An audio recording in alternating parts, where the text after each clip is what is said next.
Dear council members and staff, neither I nor any of you live in public housing. We've heard from people who do.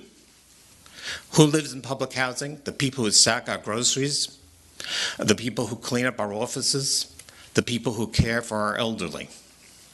We owe a historical debt to the black community of Pugsley Hollow that was redlined, urban renewed, and bulldozed out of their homes by the city of New Rochelle a generation or two ago to make way for a highway interchange, a car dealership, a hotel, and the Peter Bracey houses. Now the primary responsibility of the Municipal Housing Authority. Mr. Strome broke a trust with that board and the community they are supposed to represent. Unpaid volunteers, well qualified, certainly not negligent, inactive, or lazy. The board had worked hard to involve outside nonprofit groups, Fordham University, Harvard School of Design, to develop ambitious plans for Bracey houses to better serve the low-income community. I suspect that their planning would also have a crime reduction impact.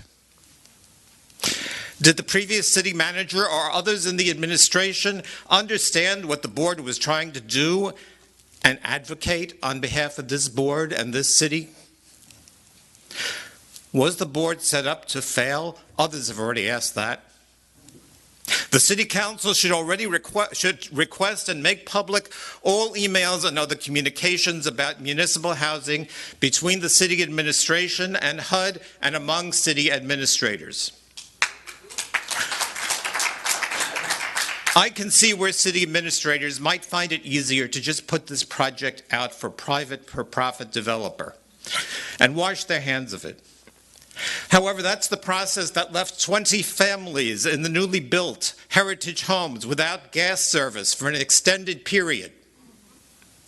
And our recent search for a city manager highlighted the need for strong outreach to the black and other minority communities. This is a first test. The functioning of some institutions and bureaucracies can have a racist effect that disadvantages the black community without anyone having a conscious racial animosity. Amen. That's what we need to examine in this city and overcome if we're going to go around proclaiming our diversity. Does our city only respond to those who have lawyers and accountants at hand? The City Council must set the policy. Are we going to demand the sort of outreach that will actually engage with the low-income residents of New Rochelle so they don't have to come and speak and not be answered? To find out what they need and what will work on their behalf? Or are we going to tolerate a continued disregard for people whose racial and economic status result in their being pushed around and pushed out of workable housing options? There is only one path here that can restore the trust that has been broken by this city and its representatives.